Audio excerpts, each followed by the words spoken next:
ئامی حەسەنی بەسری ڕەحمەتی خوا لێبێ کچێکە و تازە پێگەی زۆر منداڵ بوو، بەس حتا بڵی خواناس و خواپەرست بوو.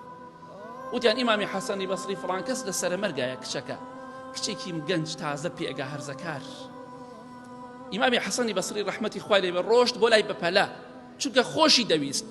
ئینسانێک بوو، مناڵ بوو، بەڵام زۆر خواناس و عیبادەتی هەبوو. لە شاری بەسڕەدا بەناوبانگ بوو لە عیبادەت و خواپەرستیە. ڕۆشت بۆ لای ئەم کچە منداڵە تازە پێگەشتووە، تەمەنێکی هەرزەکاری منداڵی هەیە. دەستی کرد بە گریان. ئیمامی حەسەنی بەسری بینی ڕەحمەتی خوا لێبێ. ئیمامی حەسەن فەرمووی بۆچی دەگریت؟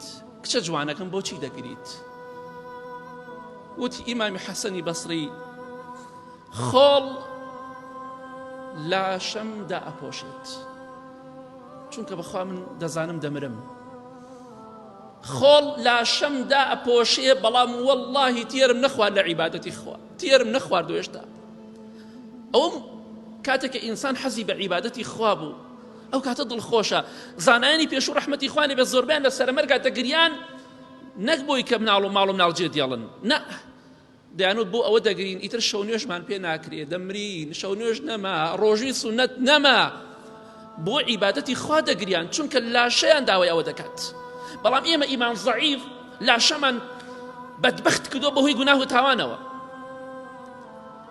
خوای گەورە عالمە، زانایە کە لاشەی تۆ پێویستی بە چییە، بۆیە ئەو پەیامی بۆت ناردووە، ئەو قورئانە پیرۆزە و سونەتەی بۆت ناردووە، چونکە لاشەی تۆ پێویستی بەوەیە، دڵی تۆ پێویستی بەوەیە.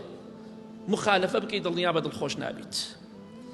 ئەو قورئانە شیفایە بۆ ناو دڵەکان. قل هو للذین آمنوا هدى وشیفا.